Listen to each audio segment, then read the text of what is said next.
अध्याय 1। विरासत का भारी बोझ। शहर की सड़कों पर सन्नाटा पसरा था, जिसे चीरती हुई एक ब्लैक मर्सिडीज मेबैक तेजी से निकल रही थी। पिछली सीट पर बैठा राघव खिड़की के बाहर भागते अंधेरे को देख रहा था। उसके दिमाग में अभी भी वही मंजर घूम रहे थे। आसमान में गड़गड़ाते ब्लैक हॉक हेलीकॉप्टर और गोलियों की वो तड़तड़ाहट जिसने रात के सन्नाटे को श्मशान की शांति में बदल दिया था। राघव, जो कल तक एक मामूली छात्र था, आज एक ऐसे साम्राज्य का वारिस बन चुका था जिसके बारे में उसने कभी सपनों में भी नहीं सोचा था। उसके रक्षक और वफादार साथी विजय ने दर्पण में राघव के चेहरे के तनाव को पढ़ा। गाड़ी को कॉलेज के गेट से सुरक्षित दूरी पर रोकते हुए उसने भारी आवाज में कहा, छोटे सेठ, याद रखिएगा, आपकी पहचान ही आपकी सबसे बड़ी ढाल है।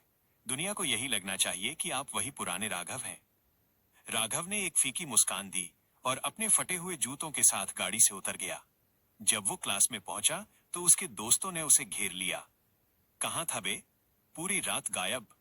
राघव ने धड़कनों को काबू में किया और झूठ बोल दिया, अरे यार, भाभी के खर्चे बढ़ गए हैं, रात को एक गोदाम में नाइट ड्यूटी करनी पड़ी। उसके पुराने बैग को देखकर दोस्तों ने आसानी से यकीन कर लिया। अध्याय 2। सायों का पहरा।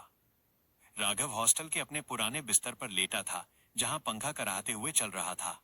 तभी उसके एनक्रिप्टेड फोन की स्क्रीन चमक उठी। विजय का मैसेज था, तारांकन, अगले 4 घंटों में आपकी सुरक्षा का घेरा अदृश्य तरीके से तैयार हो जाएगा। परिंदा भी पर नहीं मार पाएगा। राघव को महसूस होने लगा कि वो अकेला नहीं है। उसे खिड़की के बाहर एक चमक दिखी, किसी स्नाइपर राइफल के स्कोप की रिफ्लेक्शन। उसकी जिंदगी अब एक थ्रिलर फिल्म बन चुकी थी, जहां हर मोड़ पर खतरा और हर साये में एक रक्षक छिपा था।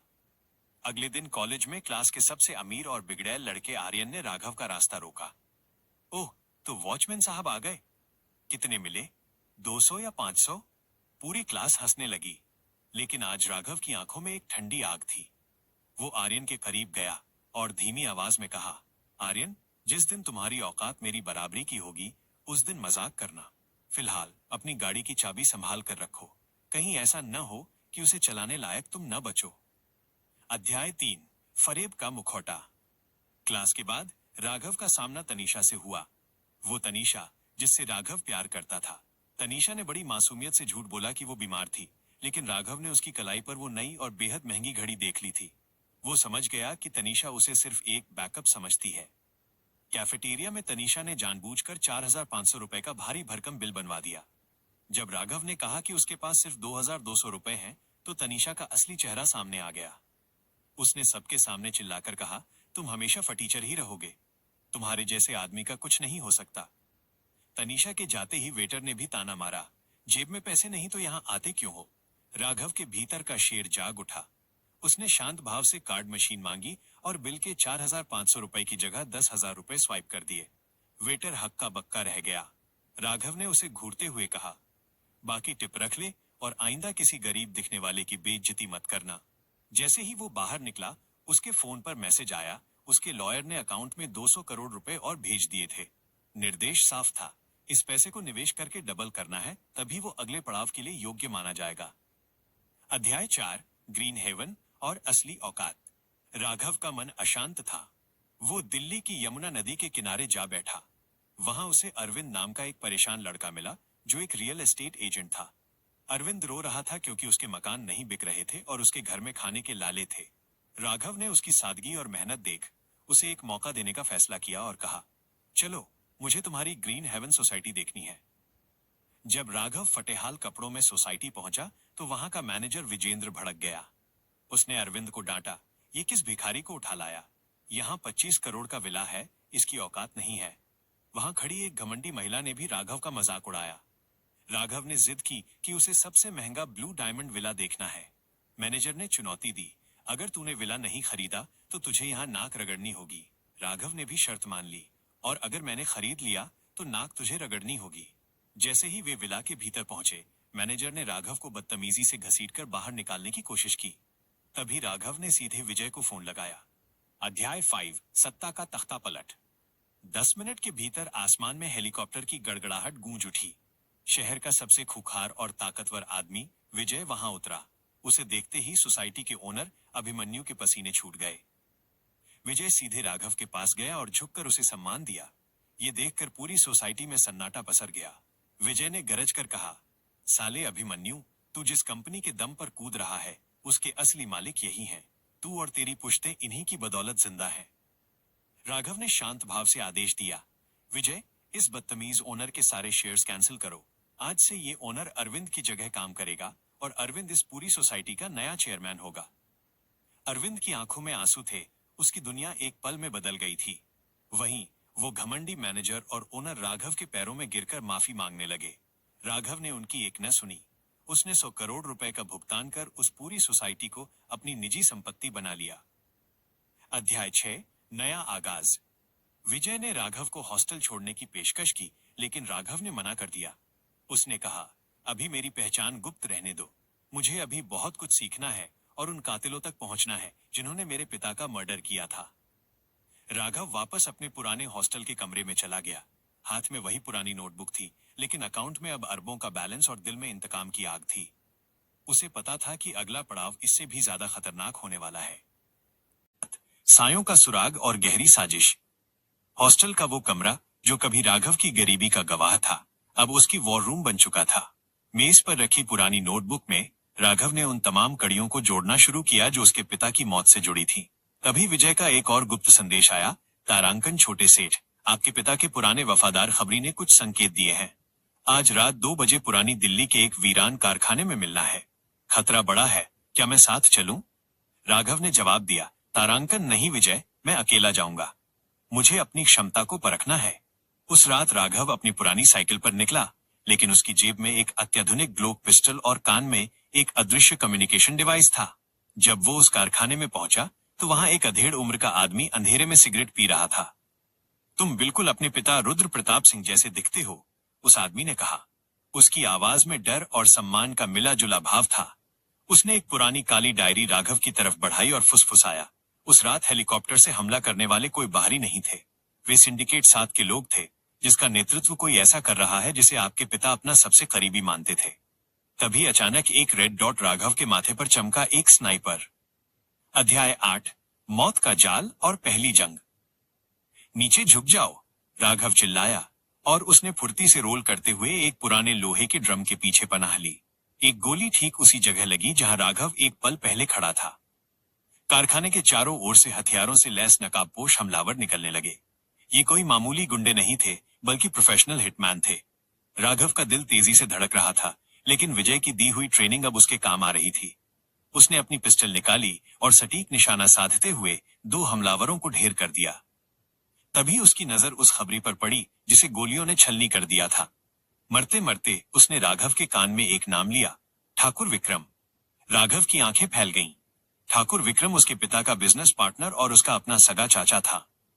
ये विश्वासघात राघव के लिए किसी गहरे घाव जैसा था। हमलावरों की संख्या बढ़ रही थी। राघव ने अपने डिवाइस का बटन दबाया और कहा, विजय, प्लान बी शुरू करो। महज 60 सेकंड के भीतर कारखाने की छत को चीरते हुए विजय की ब्लैक स्वॉर्ड टीम नीचे उतरी। एक तरफा नरसंहार शुरू हुआ। 5 मिनट के भीतर कारखाना फिर से शांत था, सिवाय उन कराहती आवाजों के जो अब मौत के करीब थीं। अध्याय 9, तनीषा का नया मोड़। अगले दिन कॉलेज में राघव का चेहरा बिल्कुल शांत था, लेकिन उसके भीतर एक तूफान पल रहा था। तभी उसने देखा कि तनीषा, जो कल तक उसे फटीचर कहकर ठुकरा चुकी थी, अब आर्यन की बाहों में झूल रही थी। आर्यन अपनी नई स्पोर्ट्स कार के बोनट पर बैठकर शेखी बघार रहा था। राघव को देखते ही वो हंसा, अबे सुना है कल रात तूने किसी को 10,000 की टिप दी? उधार लेकर रईसी झाड़ रहा है क्या? तनीषा ने तिरस्कार से कहा, छोड़ो ना आर्यन, ऐसे लोग दिखावा करके अपनी गरीबी छुपाते हैं। चलो, हमें पार्टी में जाना है। राघव उनके पास गया और सीधे तनीषा की आंखों में देखा। उसकी नजरों में अब प्यार नहीं बल्कि दया थी। तनीषा, जो घड़ी तुमने पहनी है उसका सीरियल नंबर 007 है। वह रुद्र प्रताप एम्पायर की लिमिटेड एडिशन घड़ी है, और जिस गाड़ी पर तुम बैठी हो उसकी कंपनी का मालिकाना हक आज सुबह ही बदला है। आर्यन हंसा, क्या बकवास कर रहा है? ये गाड़ी मेरे बाप की है। उसी वक्त आर्यन के फोन पर एक कॉल आया। उसके चेहरे का रंग उड़ गया। उसके पिता चिल्ला रहे थे, तारांकन आर्यन, हम बर्बाद हो गए। हमारी कंपनी के सारे शेयर्स किसी आरपी ग्रुप ने खरीद लिए हैं और हमें घर खाली करने का नोटिस मिला है। अध्याय 10, साम्राज्य का विस्तार और चुनौती। आर्यन के हाथ से चाबियां गिर गईं।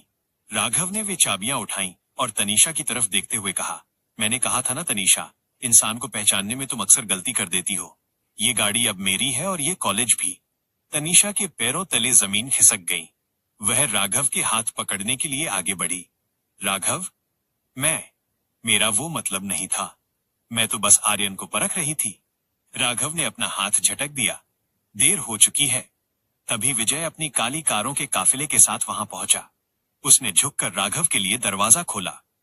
राघव गाड़ी में बैठा और विजय की ओर मुड़कर बोला, विजय, चाचा विक्रम को संदेश भेज दो। रुद्र का बेटा वापस आ गया है और अब वो अपनी सल्तनत का एक एक इंच वापस लेगा। विजय ने मुस्कुराते हुए पूछा, और उन 300 करोड़ का क्या करना है छोटे सेठ? राघव ने खिड़की से बाहर देखते हुए कहा, उनसे हम विक्रम लॉजिस्टिक्स को तबाह करेंगे। खेल अब शुरू हुआ है। अगले अध्याय 11, कारोबार की पेचीदगियां।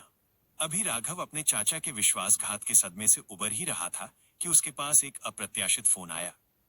ये ग्रीन हेवन हाउसिंग सोसाइटी के फाइनेंस डिपार्टमेंट से था। सर, कंपनी थोड़ी घाटे में चल रही है।